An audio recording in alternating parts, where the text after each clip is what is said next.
শিক্ষা বিজ্ঞানে আমরা আগের দিন নন ফর্মাল এডুকেশন পড়েছিলাম, তখনই উল্লেখ করেছিলাম যে মনোবিজ্ঞান সম্পর্কে চতুর্থ অধ্যায় যেটা কিনা লিপিবদ্ধ রয়েছে সেখানে বিষয় নিয়ে আজকে আলোচনা করব। কি কি আলোচনা হবে? প্রথমত এই যে অধ্যায় সেখান থেকে যেগুলো ভীষণভাবে গুরুত্বপূর্ণ তা হচ্ছে সংজ্ঞা, শিক্ষাবিজ্ঞান এবং মনোবিজ্ঞানের পারস্পরিক সম্পর্ক এবং গুরুত্ব, অর্থাৎ definition, relation between education and psychology and its importance. প্রথমেই আসছি মনোবিজ্ঞানের সংজ্ঞা সম্পর্কে আলোচনা করতে এগোচ্ছি। প্রথমে বলবো যে আমরা যে বর্তমান শিক্ষা কেন্দ্রিক শিক্ষা, সেখানে শিক্ষক সহায়ক রূপে শিক্ষা প্রক্রিয়া পরিচালনা করে। তাই যে শিক্ষা কেন্দ্র করে আর কি শিক্ষা প্রক্রিয়াটা মূলত আবর্তিত, সেই শিক্ষার্থীর মানসিকতা জানা প্রয়োজন। শিক্ষার্থীর বাহ্যিক এবং আভ্যন্তরীণ সত্তাকে উপলব্ধি এবং তার সর্বাঙ্গীন বিকাশে সহায়তা করতে হলে মনোবিজ্ঞানের সাহায্য প্রয়োজন।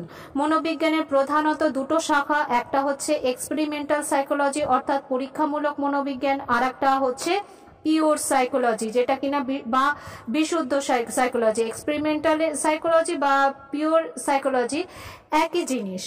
দ্বিতীয়টা হচ্ছে কি না অ্যাপ্লাইড সাইকোলজি। অ্যাপ্লাইড মানে ফলিত বা প্রয়োগমূলক মনোবিজ্ঞান। এখন মানুষের জীবনে জটিল এবং বৈচিত্র্যপূর্ণ জীবনের পরিসর বিস্তৃত। এই পরিসরে মানুষের কর্মক্ষেত্রে ভেদে প্রয়োগমূলক মনোবিজ্ঞানের বিভিন্ন শাখা গড়ে উঠেছে। যেমন আমরা দেখতেই পাই শিক্ষা মনোবিজ্ঞান অর্থাৎ এডুকেশনাল সাইকোলজি, সমাজ মনোবিজ্ঞান সোশ্যাল সাইকোলজি, চাইল্ড সাইকোলজি অর্থাৎ শিশু মনোবিজ্ঞান, অস্বাভাবিক আচরণ সংক্রান্ত মনোবিজ্ঞান অ্যাবনর্মাল সাইকোলজি, শিল্পগত মনোবিজ্ঞান ইন্ডাস্ট্রিয়াল সাইকোলজি। মনোবিজ্ঞানের সংজ্ঞা, ডেফিনেশন অফ সাইকোলজি। মনোবিজ্ঞান এই যে কথাটা দুটি গ্রিক শব্দ থেকে উল্লেখিত, মনোবিজ্ঞান বা সাইকোলজি শব্দটা, অর্থাৎ মনোবিজ্ঞানটা নয় সাইকোলজিটা, মনোবিজ্ঞানটা বাংলা প্রতিশব্দ। তাহলে সাইকোলজি কথাটা দুটো শব্দ, গ্রিক শব্দ নিয়ে তৈরি। একটা হচ্ছে সাইকি, PSYCHE সাইকি। দ্বিতীয়টা হচ্ছে লোগোস, LOGOS লোগোস বা লগি, LOGY লগি।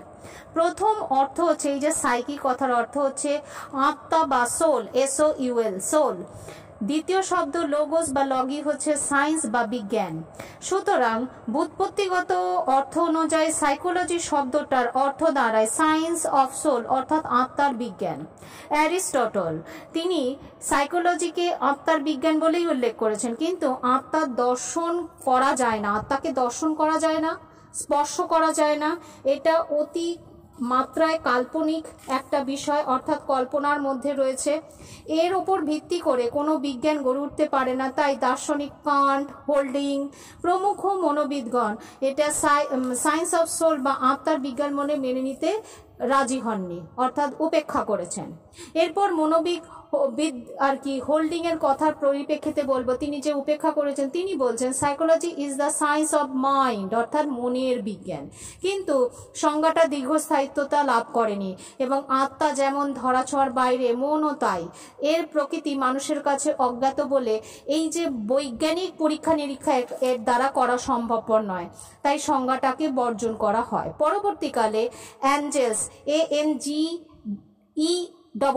অ্যাঞ্জেল তিনি বলছেন psychology is the science of consciousness অর্থাৎ মনোবিজ্ঞান হলো চেতনার বিজ্ঞান। কিন্তু এই সংজ্ঞাকেও বহু মনোবিজ্ঞানী মেনে নিতে রাজি হননি।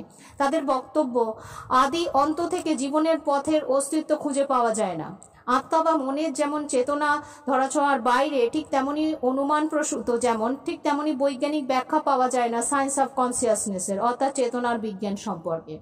তাই এটাকেও তারা গুরুত্ব দেননি। এরপর বিংশ শতাব্দীর প্রথমার্ধে আমেরিকান মনোবিজ্ঞানী JB ওয়াটসন তিনি বলছেন, WATSON JB ওয়াটসন তিনি সংজ্ঞায় বলছেন psychology is the science of human behaviour অর্থাৎ মনোবিজ্ঞান হলো মানবীয় আচরণের বিজ্ঞান। যে কোনো প্রকার উদ্দীপকের পরিপ্রেক্ষিতে সম্পাদিত প্রতিক্রিয়ায় মানবিক আচরণ এটা নিরীক্ষণ ধর্মী। একে নৈর্ব্যক্তিক অর্থাৎ অবজেক্টিভলি পর্যবেক্ষণ করা সম্ভবপর হয় নৈর্ব্যক্তিকভাবে। সুতরাং এইখানে দেখা যাচ্ছে ইন্দ্রিয়াতীত জিনিসগুলোর মধ্যে সোল, মাইন্ড, কনসিয়াসনেস এই কথাগুলো আসছে, অর্থাৎ সায়েন্স অফ হিউম্যান বিহেভিয়ার, মানবীয় আচরণের বিজ্ঞান। পরবর্তীকালে অবশ্য ওয়াটসন তার সংজ্ঞায় কিছু পরিবর্তন করেন। ম্যাকডুগাল তিনি বলেছিলেন psychology is the positive science of behaviour of living beings, অর্থাৎ মনোবিজ্ঞান হলো জীবকুলের ইতিবাচক আচরণের বিজ্ঞান। যেহেতু সমস্ত প্রকার জীবেরই আচরণ পরীক্ষা নিরীক্ষা যোগ্য, অর্থাৎ উক্ত সংজ্ঞা মনোবিজ্ঞান সম্মত। ওই ক্রমবিবর্তনের ধারা পর্যবেক্ষণ করে উডওয়ার্ড বলছেন, first psychology lost its soul, then it lost its mind, then it lost consciousness, it still has behavior of kind, অর্থাৎ প্রথমে মনোবিজ্ঞান আত্মাকে হারিয়েছে, তারপর এটি মনকে হারিয়েছে, তারপর চৈতন্যকে হারিয়েছে, এখন এটা যেটা বলছে সেটা হলো আচরণের বিজ্ঞান। মনোবিদ স্কিনার তার বক্তব্য অনুযায়ী তিনি বলছেন educational psychology is that branch of psychology which deals with the teaching and learning, অর্থাৎ মনোবিজ্ঞান হলো মানে মনোবিজ্ঞান হলো মনোবিজ্ঞানের সেই শাখা যা কিনা শিক্ষণ এবং শিখন এই নিয়ে কাজ করে। শিক্ষণ তালবে সরাসরি ক্ষয় মূর্ধন্যস্বয় মূর্ধন্য, শিক্ষণ মানে টিচিং, অর্থাৎ শিক্ষা প্রদান করছেন যিনি, শিক্ষকতাকে বলা হয় শিক্ষণ। আর শিখন হচ্ছে লার্নিং, অর্থাৎ যিনি কিনা শিখছেন, অর্থাৎ শিক্ষার্থী যে শিখন গ্রহণ করছে। এরপর মনোবিদ জার্ডের কথা বলবো, JUDD।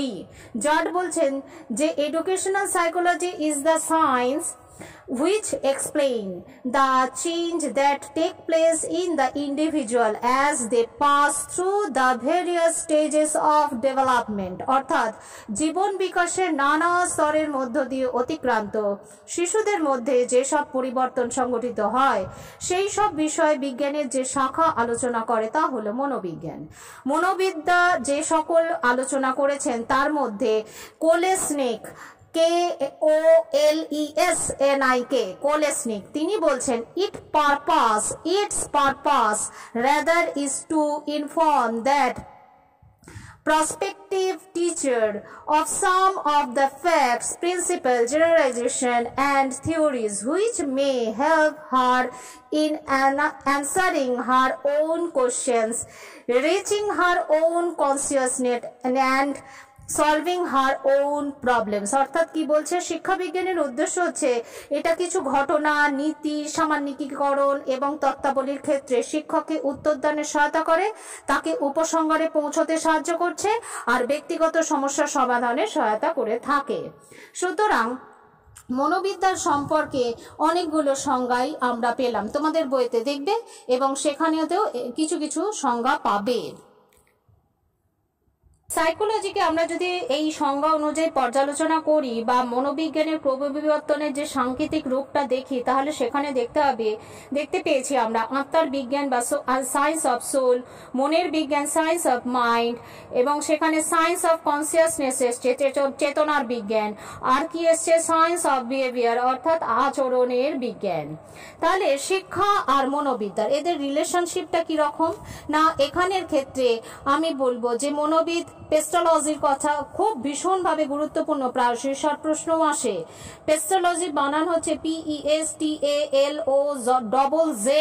পেটসালজি। পেটসালজি বলছেন আই ওয়ান্ট টু সাইকোলজাইজ এডুকেশন, অর্থাৎ আমি শিক্ষাকে মনোবিজ্ঞান সম্মত করতে চাই। ওয়াটসন বলছেন psychology is the science of human, অর্থাৎ মনোবিজ্ঞান হলো মানবীয় আচরণের বিজ্ঞান। মানুষের সামগ্রিক আচরণের ক্ষেত্র ব্যাপক, শিক্ষালব্ধ আচরণ তার অংশ। মনোবিজ্ঞানের পরিধি বিস্তৃত, এর প্রধান দুটো শাখা, বিশুদ্ধ মনোবিজ্ঞান অর্থাৎ পিওর সাইকোলজি, আর একটা হচ্ছে ব্যবহারিক বা ফলিত শাখা যেটা অ্যাপ্লাইড সাইকোলজি। আবার এই অ্যাপ্লাইড সাইকোলজি অর্থাৎ ফলিত বিজ্ঞান যেটা, সেটা শিক্ষা বিজ্ঞানের সঙ্গে যুক্ত অর্থাৎ এডুকেশনাল সাইকোলজি, এবং মনোবিজ্ঞানের ওপর প্রভাব বিস্তার করেছে এবং গভীরভাবে, যেখানে আমরা মনোবিজ্ঞানের দুটো দিক দেখতে পাই, একটা হচ্ছে থিওরিটিক্যাল আসপেক্ট অর্থাৎ তাত্ত্বিক দিক, আর একটা হচ্ছে প্র্যাকটিক্যাল আসপেক্ট অর্থাৎ ব্যবহারিক দিক। শিক্ষার তাত্ত্বিক দিক ও মনোবিদ্যা। শিক্ষার তাত্ত্বিক দিকের ওপর মনোবিজ্ঞানের প্রভাবগুলি হলো, সেখানে শিক্ষার লক্ষ্য ও মনোবিজ্ঞানের পরিপ্রেক্ষিতে পর্যালোচনা করলে যা পাওয়া যায় তাহলে হচ্ছে শিক্ষার লক্ষ্য হচ্ছে শিক্ষার্থীর সামগ্রিক বিকাশ ধারাকে সাধন করা। এই লক্ষ্য নির্ধারণ করছে কি না দর্শনের সঙ্গে সম্পৃক্ত। এই লক্ষ্য পথপ্রদর্শক হলো মনোবিজ্ঞান। মনোবিজ্ঞান নির্ধারিত আচরণ অনুসরণের মাধ্যমে লক্ষ্যে পৌঁছাতে সাহায্য করে। দ্বিতীয়ত, সেখানের ক্ষেত্রে শিক্ষার উদ্দেশ্য বা মনোবিজ্ঞানের সঙ্গে সম্পর্কের মধ্যে যে বিষয়গুলো খুব গুরুত্বপূর্ণ তা হচ্ছে জ্ঞানার্জনের জন্য শিক্ষা অর্থাৎ লার্নিং টু নো, কর্ম সম্পাদনের জন্য শিক্ষা লার্নিং টু ডু, আর হচ্ছে লার্নিং টু লিভ টুগেদার অর্থাৎ যৌথবদ্ধভাবে বসবাস করার জন্য শিখন, আর একটা হচ্ছে লার্নিং টু বি অর্থাৎ মানুষ হওয়ার শিখন। এই যে শিক্ষার উদ্দেশ্য সেখানে মনোবিজ্ঞানের সহায়তা একান্ত প্রয়োজন। মনোবিজ্ঞান পথ প্রদর্শনা করছে এবং সেখানে শিক্ষার্থী সমাজবদ্ধ হয়ে প্রতিকূলতাকে জয় করতে চেষ্টা করছে। সেখানে কর্ম সম্পাদনের মাধ্যমে মানুষ তার শিক্ষা লাভ করছে, ব্যক্তি জীবনের শিক্ষা লাভ করছে। তৃতীয় পর্যায়ে যেটা পর্যালোচনায় যাব সেটা হচ্ছে শিশু শিক্ষা আর মনোবিজ্ঞান। শিক্ষার কেন্দ্রবিন্দুতে রয়েছে শিশু। শিশুর চাহিদা, প্রবণতা, জৈব মানসিক ক্ষমতা ইত্যাদির ওপর লক্ষ্য রেখে ক্রিয়া কৌশল নির্ধারিত হয়। এই ক্রিয়া কৌশল নির্ধারণের ক্ষেত্রে মনোবিদ্যার সাহায্য নিতে হয়। এর জন্য মনোবিদ্যায় আলাদা যে শাখা গড়ে উঠেছে তা হচ্ছে চাইল্ড সাইকোলজি বা শিশু মনোবিদ্যা। শিশুর শিক্ষার ক্ষেত্রে মনোবিদ্যার প্রভাব অপরিসীম। শিক্ষার তাত্ত্বিক দিক ও মনোবিদ্যা। শিক্ষার তাত্ত্বিক দিকের ওপর মনোবিজ্ঞানের প্রভাবগুলি হলো সেখানে শিক্ষার লক্ষ্য ও মনোবিজ্ঞানের কথার পরিপ্রেক্ষিতে পর্যালোচনা করলে যা পাওয়া যায় তাহলে হচ্ছে শিক্ষার লক্ষ্য হচ্ছে শিক্ষার্থীর সামগ্রিক বিকাশ ধারাকে সাধন করা। এই লক্ষ্য নির্ধারণ করছে কি না দর্শনের সঙ্গে সম্পৃক্ত। এই লক্ষ্য পথপ্রদর্শক হলো মনোবিজ্ঞান। মনোবিজ্ঞান নির্ধারিত আচরণ অনুসরণের মাধ্যমে লক্ষ্যে পৌঁছাতে সাহায্য করে। দ্বিতীয়ত, সেখানের ক্ষেত্রে শিক্ষার উদ্দেশ্য বা মনোবিজ্ঞানের সঙ্গে সম্পর্কের মধ্যে যে বিষয়গুলো খুব গুরুত্বপূর্ণ তা হচ্ছে জ্ঞানার্জনের জন্য শিক্ষা অর্থাৎ লার্নিং টু নো, কর্ম সম্পাদনের জন্য শিক্ষা লার্নিং টু ডু, আর হচ্ছে লার্নিং টু লিভ টুগেদার অর্থাৎ যৌথবদ্ধভাবে বসবাস করার জন্য শিখন, আর একটা হচ্ছে লার্নিং টু বি অর্থাৎ মানুষ হওয়ার শিখন। এই যে শিক্ষার উদ্দেশ্য সেখানে মনোবিজ্ঞানের সহায়তা একান্ত প্রয়োজন। মনোবিজ্ঞান পথ প্রদর্শনা করছে এবং সেখানে শিক্ষার্থী সমাজবদ্ধ হয়ে প্রতিকূলতাকে জয় করতে চেষ্টা করছে। সেখানে কর্ম সম্পাদনের মাধ্যমে মানুষ তার শিক্ষা লাভ করছে, ব্যক্তি জীবনের শিক্ষা লাভ করছে। তৃতীয় পর্যায়ে যেটা পর্যালোচনায় যাব সেটা হচ্ছে শিশু শিক্ষা আর মনোবিজ্ঞান। শিক্ষার কেন্দ্রবিন্দুতে রয়েছে শিশু। শিশুর চাহিদা, প্রবণতা, জৈব মানসিক ক্ষমতা ইত্যাদির ওপর লক্ষ্য রেখে ক্রিয়া কৌশল নির্ধারিত হয়। এই ক্রিয়া কৌশল নির্ধারণের ক্ষেত্রে মনোবিদ্যার সাহায্য নিতে হয়। এর জন্য মনোবিদ্যায় আলাদা যে শাখা গড়ে উঠেছে তা হচ্ছে চাইল্ড সাইকোলজি বা শিশু মনোবিদ্যা। শিশুর শিক্ষার ক্ষেত্রে মনোবিদ্যার প্রভাব অপরিসীম। সক্রিয়তাবাদ ও মনোবিজ্ঞান। শিক্ষার এক গুরুত্বপূর্ণ দিক হলো সক্রিয়তাবাদ, প্রিন্সিপাল অফ অ্যাক্টিভিটি। সক্রিয়তাবাদ বা সক্রিয়তা ভিত্তিক শিক্ষায় আমরা কর্মকেন্দ্রিক শিক্ষা স্বতঃস্ফূর্তভাবে কর্মের মধ্য দিয়ে শিক্ষার্থীর অভিজ্ঞতা অর্জনের ব্যবস্থা করা হয়। এখানে শিক্ষার্থীর চাহিদা, প্রবণতা প্রভৃতি বিষয়ে গুরুত্ব দিয়ে কর্মভিত্তিক ব্যক্তিসত্তার স্ফুরণ সুযোগ করে দেওয়া হয়। এতে শিক্ষার্থীর মানসিক তৃপ্তি হয়। সক্রিয়তাবাদের নীতি মনোবিজ্ঞানের ওপর সম্পূর্ণভাবে প্রতিষ্ঠিত। মনোবিজ্ঞানী E.L. থর্নডাইক থর্নডাইক তিনি বলছেন E.L. থর্নডাইক তিনি বলছেন trial and error mechanism of learning অর্থাৎ প্রচেষ্টা ভুলের কৌশলে আত্মসক্রিয়তা বিশেষ গুরুত্ব দেওয়া হয়েছে। এরপরে যে বিষয়টা আসবো সেটা হচ্ছে যথার্থ মূল্যায়ন ও মনোবিজ্ঞান। মনোবিজ্ঞানের পদ্ধতি অবলম্বন করে শিক্ষার্থীর পঠন পাঠন যথাযথ মূল্যায়নে সম্ভবপর হয়ে থাকে। তেমনি শিক্ষকের শিক্ষণ পদ্ধতি মূল্যায়ন করা যায়। ওই সকল ফলাফলের ভিত্তিতে প্রয়োজনীয় পদক্ষেপও গ্রহণ করা সম্ভবপর হয়ে থাকে। এরপর যে বিষয়টা আসবো সেটা হচ্ছে শিক্ষালয় ও মনোবিজ্ঞান। শিক্ষালয় হচ্ছে একটা সমাজের ক্ষুদ্র সংস্করণ, ডি বলেছিলেন। তাহলে school is a miniature of society. অর্থাৎ আদর্শ সামাজিক পরিবেশে আদর্শ শিক্ষার্থী তৈরি করা সম্ভব। শিক্ষালয় সমাজের ক্ষুদ্র সংস্করণ শিক্ষার্থী যথার্থ অভিজ্ঞতা অর্জন করে জীবন পথে পরিক্রমণ কালে সে বহু সত্যের সন্ধান পায়। মনোবিদ্যার অন্যতম শাখা সমাজ মনোবিদ্যা অর্থাৎ সোশ্যাল সাইকোলজি সহায়তায় এ সামাজিক পরিবেশের রীতিনীতি নির্ধারণ করা হয় এবং জীবন বিকাশের সহায়ক হয়ে থাকে। সুতরাং শিক্ষালয়ের ওপর মনোবিজ্ঞানের প্রভাব ব্যক্তিকেন্দ্রিক তথা সমাজকেন্দ্রিকে পরিণত রূপ লাভ করেছে। দৈহিক বিকাশ ও মনোবিজ্ঞান। আধুনিক শিক্ষার লক্ষ্য হলো শিক্ষার্থীর সর্বাঙ্গীন বিকাশ, অল রাউন্ড অফ ডেভেলপমেন্ট, অর্থাৎ দৈহিক বিকাশ, বৌদ্ধিক বিকাশ, প্রাক্ষবিক বিকাশ, সামাজিক বিকাশ, আধ্যাত্মিক বিকাশ, নৈতিক বিকাশ এবং সকল ক্ষেত্রেই দেখা যাচ্ছে সার্বিক বিকাশ। দৈহিক বিকাশে যথাযথ অন্যান্য বিকাশ চরমভাবে ব্যবহৃত। দৈহিক এবং মানসিক বিকাশে ঘনিষ্ঠভাবে সম্পর্কযুক্ত দেহ মনের বন্ধনে ব্যাঘাত ঘটলে বিকাশে ব্যাঘাত অবশ্যম্ভাবী। তাই মনোবিজ্ঞানে যে শাখায় দেহ মনকে কেন্দ্র করে বিজ্ঞানসম্মত আলোচনা করা হয়ে থাকে তাকে শারীরবৃত্তীয় মনোবিদ্যা বলা হয়ে থাকে, অর্থাৎ সাইকোলজিক্যাল সাইকোলজি বলা হয়ে থাকে। এটা শিক্ষা মনোবিজ্ঞানের সঙ্গে খুব সংযোজিত, অর্থাৎ এডুকেশনাল সাইকোলজির সাথে খুবই সম্পর্কিত। পরেরটায় আসছি, সেটা হচ্ছে ব্যতিক্রমী যে শিশু রয়েছে, ব্যতিক্রমী তাদের সাথে মনোবিজ্ঞানের কি সম্বন্ধ। ব্যতিক্রমী শিশু বলতে যারা কিনা শারীরিকভাবে প্রতিবন্ধী কিংবা মানসিকভাবে প্রতিবন্ধী কিংবা নিম্ন বুদ্ধি সম্পন্ন, এদেরকে মনোবিজ্ঞানের মাধ্যমে তাদের উন্নয়ন ঘটানো একটা অনস্বীকার্য পদ্ধতি।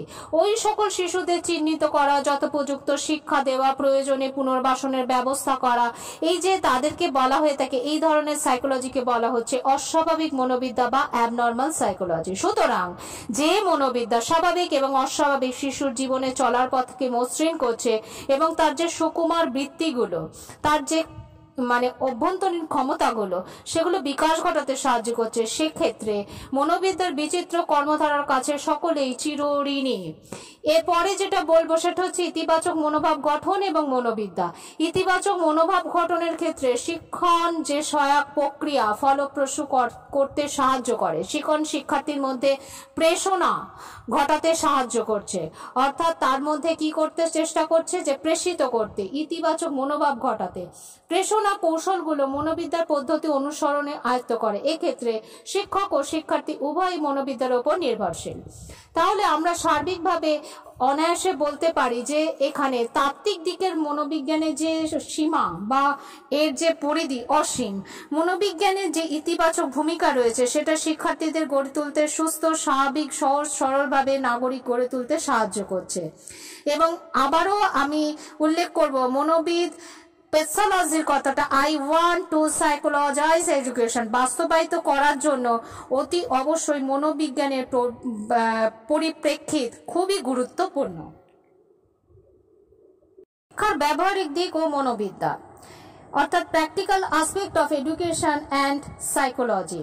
সেখানের ক্ষেত্রে প্রথম যে বিষয়টা শুধুমাত্র তত্ত্বগত জ্ঞানার্জনই মূল বিষয় নয়, তার সাথে সাথে তার ব্যবহারিক শিক্ষায় কার্যকরী কার্যকরী কর্ম সম্পাদনের প্রয়োজন রয়েছে। শিক্ষার যেটা কিনা সব থেকে সমাদৃত বিষয় এবং বাস্তব জীবনের সাথে যাতে ওতপ্রোত হতে পারে, সেই ক্ষেত্রে দাঁড়িয়ে যে যে দিকের উপর গুরুত্ব দেওয়া হয় তা হচ্ছে পাঠ্যক্রম এবং মনোবিজ্ঞান। উপযুক্ত পাঠ্যক্রম শিক্ষার্থী গড়ে তুলতে সাহায্য করে। বিজ্ঞানসম্মত পাঠ্যক্রম ছাড়া শিক্ষার্থীর সর্বাঙ্গীন বিকাশ ঘটে না, অর্থাৎ জীবনে পূর্ণতা আসে না। তাই পাঠ্যক্রম প্রণয়নের ক্ষেত্রে মনোবিজ্ঞানের ভূমিকা অসীম। পাঠ্যক্রম রচনায় শিক্ষার্থীর বয়স, মানসিক ক্ষমতা, প্রবণতা, সামাজিক চাহিদা প্রভৃতি দিকের লক্ষ্য